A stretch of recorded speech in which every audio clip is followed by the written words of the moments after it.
Às vezes, os superpoderes transcendem a tela do cinema. Embora a humanidade ainda não seja capaz de voar ou ser invencível, há quem alegue dominar a arte da previsão. A maioria das previsões ao longo da história revelou-se apenas ilusória, mas algumas surpreendentemente acertaram em cheio. Agora vamos examinar 7 previsões que se mostraram corretas. Então, bora lá!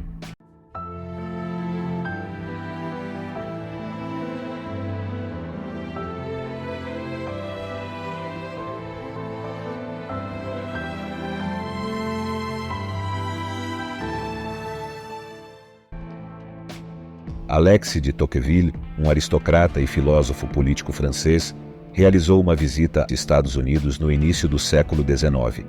Após suas viagens, ele redigiu a renomada obra intitulada De la démocratie en Amérique, A Democracia na América.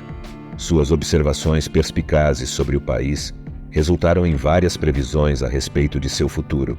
Entre elas, destacava-se a rivalidade iminente entre os Estados Unidos e a Rússia, afirmando que ambos os países um dia teriam o destino de meio mundo em suas mãos. Tal opinião era incomum para a época, considerando que tanto a Rússia quanto a América enxergavam a Grã-Bretanha como sua adversária. Além disso, ambas as nações se encontravam em extremidades opostas do globo, cada uma com vastas extensões de terra disponíveis para a expansão. Contudo, de Tocqueville identificou os problemas potenciais oriundos de ideologias divergentes e acreditou que os dois países estavam caminhando para um inevitável confronto. Mais de um século depois, o mundo testemunhou o momento em que essas duas superpotências efetivamente se confrontaram durante a Guerra Fria, fazendo com que a previsão de Tocqueville se confirmasse e deixando a humanidade em suspenso.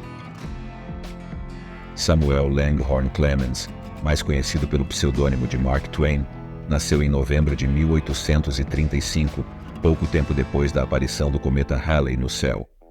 Em 1909, o autor de Huckleberry Finn foi citado por seu biógrafo Albert Bigelow Paine como tendo dito: "Cheguei com o cometa Halley em 1835. Ele retornará no próximo ano e espero partir com ele.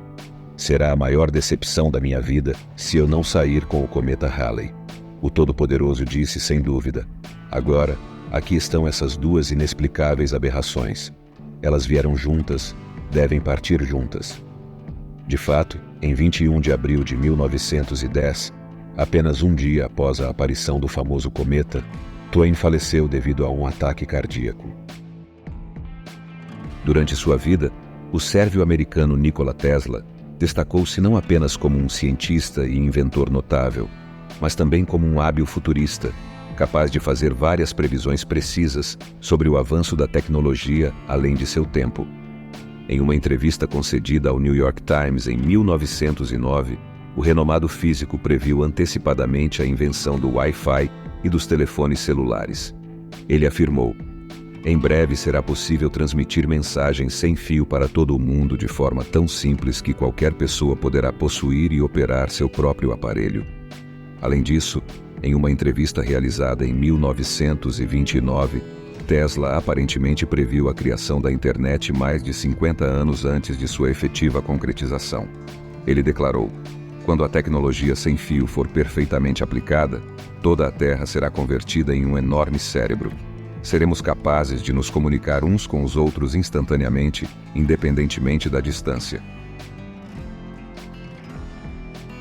Ferdinand Foch, um general francês que desempenhou o papel de comandante supremo aliado durante a Primeira Guerra Mundial, é amplamente reconhecido pelos historiadores como uma figura fundamental para a conquista da vitória.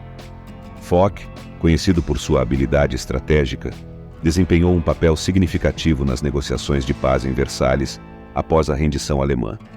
Ele tinha plena convicção de que apenas uma ocupação completa da Renânia poderia proteger a França de futuras agressões por parte da Alemanha. No entanto, suas demandas foram ignoradas. Desapontado com os termos do Tratado de Versalhes, Foch proclamou durante sua assinatura: "Isso não é paz, é um armistício de 20 anos."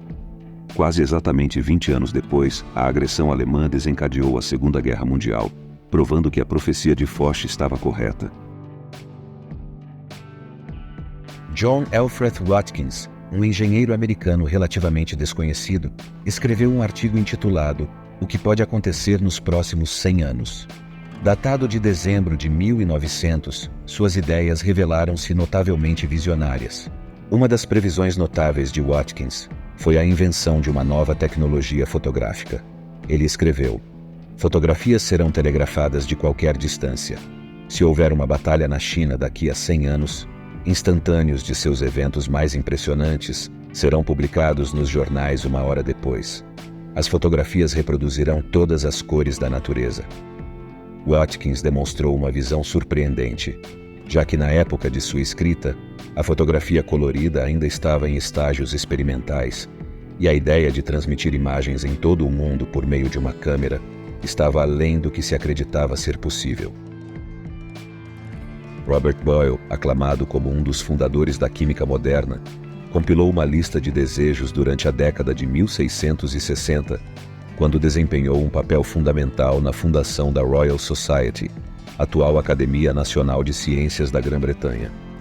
Essa lista foi registrada em seu diário pessoal e era notável, considerando que ele a escreveu numa época em que a palavra ciência ainda não havia sido cunhada e a magia era amplamente aceita. Uma de suas previsões notáveis foi a realização de transplantes de órgãos. Ele escreveu: a cura de doenças à distância, ou pelo menos por meio de transplantes.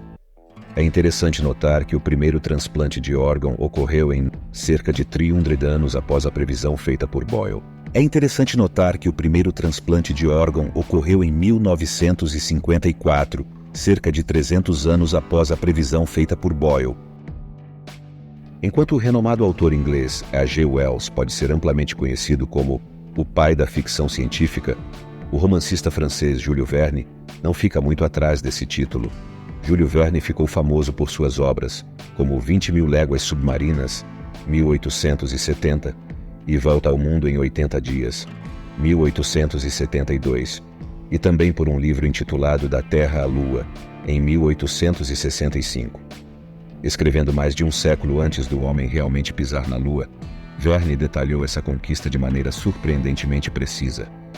Ele não apenas previu a chegada à Lua, mas também incluiu cálculos que se aproximaram notavelmente dos números reais. Além disso, Verne incluiu diversos outros detalhes surpreendentemente precisos. Em seu livro, o lançamento do foguete ocorre na Flórida, que agora é o local do Centro Espacial Kennedy, de onde foram lançadas as famosas missões Apollo. Verne também estabeleceu o número de tripulantes em 3 e batizou sua espaçonave de Columbiad. Coincidentemente, o verdadeiro módulo de comando da Apollo 11 foi chamado de Columbia, e sua tripulação era composta por 3 astronautas. Por fim, no romance de Verne, os astronautas retornam com segurança à Terra, saltando de paraquedas no mar antes de aguardarem o resgate. De maneira similar, a tripulação da Apollo 11 pousou no Oceano Pacífico, auxiliada por paraquedas, e também aguardou o resgate. Gostou do vídeo? Se gostou, não esqueça de se inscrever no canal e deixar o like. Aqui você sempre vai ver algo que some a sua mente. Então até a próxima.